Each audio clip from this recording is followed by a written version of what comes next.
এখন বিএনপি যদি সংস্কার না মানে,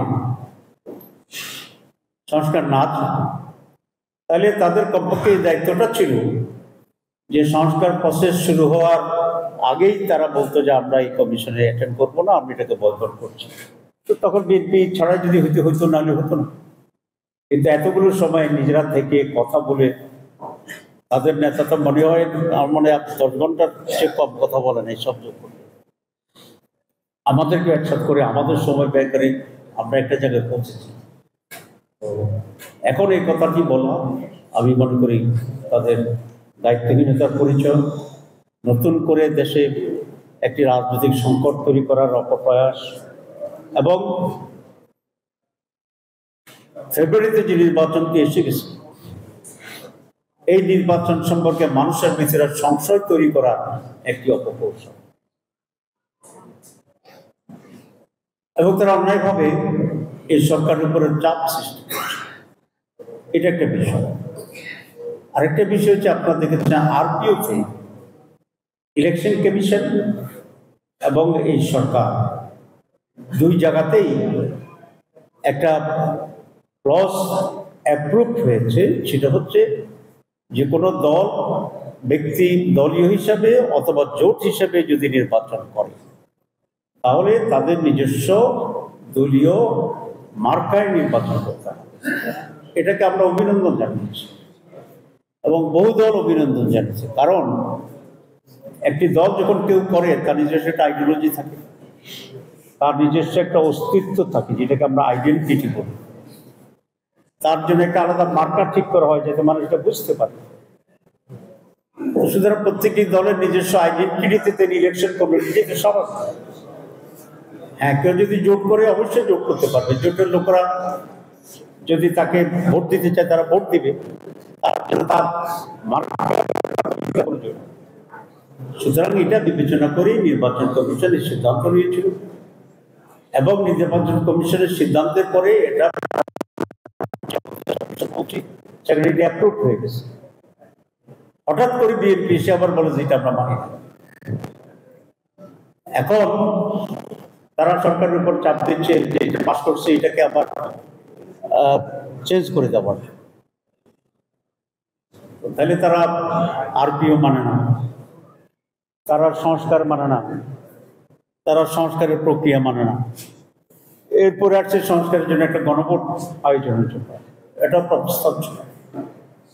সংস্কারের যে গণভোট এটা আমাদের প্রস্তাব ছিল। বিএনপি কিন্তু প্রথমে বলেছে, আপনারা সাংবাদিক আপনারা ফলো করেছেন, বিএনপি প্রথম বলছিল ওরা গণভোট মানে না, কিন্তু জামাত ইসলামের প্রস্তাব ছিল গণভোটের মাধ্যমে জনগণের ম্যান্ডেট দিতে।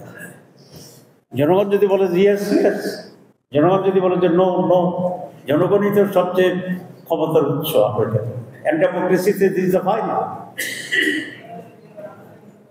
এখন বিএনপি এসে পরে বললো যে আমরা মানি, তবে জাতীয় নির্বাচন আর গণভোট একসাথে হইতে হবে। দুটো একেবারে আলাদা। গণভোটটা হচ্ছে সংস্কারের, আর জাতীয় নির্বাচন হচ্ছে সরকার গঠনের।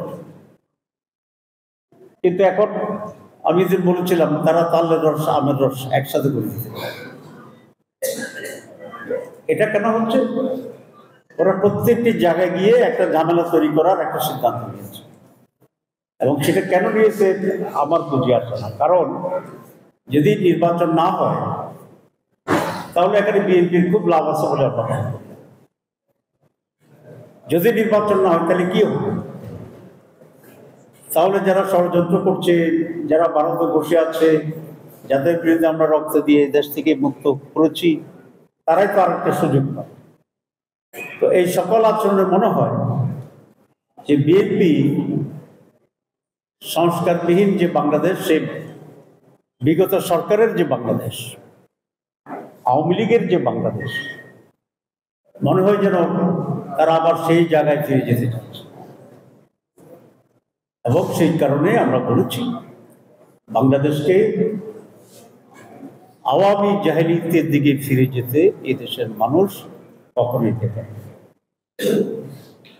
বাংলাদেশ আজকের সরকার ব্যাপারে আমি কথা বলতে চাই। পত্রপত্রিকার নানা বক্তব্য আসছে, সরকার আমাদেরকে কিছুই এখনো জানায়নি।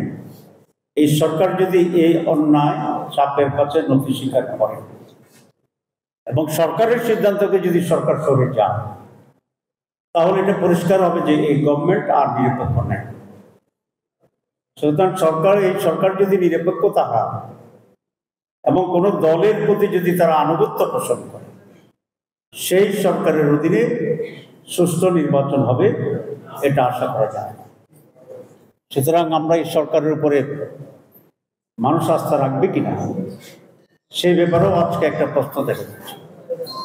যদি এই সরকারের উপরে আস্থা না থাকে, যদি সরকার কোনো দলকে প্রতিনিধিত্ব করে, যদি সরকার কোনো দলের কাছে মাথা নত করে তাদের দাবি পূরণের জন্য সরকারি ইনস্ট্রুমেন্ট হিসাবে কাজ করে, তাহলে এই সরকারের প্রতি আমাদের আস্থা রাখার আর কোনো সুযোগ থাকবে না।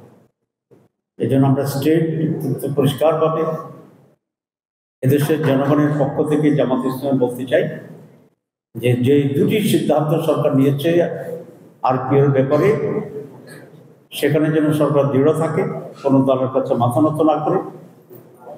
যে কমিশন দীর্ঘ পরিশ্রমের পরে রেফারেন্ডাম করে যে রিফর্ম সাবমিশন করেছে, যে জুলাই সনদকে হুবহু আইনি ভিত্তি দিয়ে গণভোটের যে প্রস্তাব, সেটাকে আলাদাভাবে জাতীয় নির্বাচনের আগে করার জন্য আমি ব্যবস্থা গ্রহণ করার জন্য অনতিবিলম্বে উদ্যোগ নেওয়ার জন্য সরকারের কাছে দাবি জানাচ্ছি।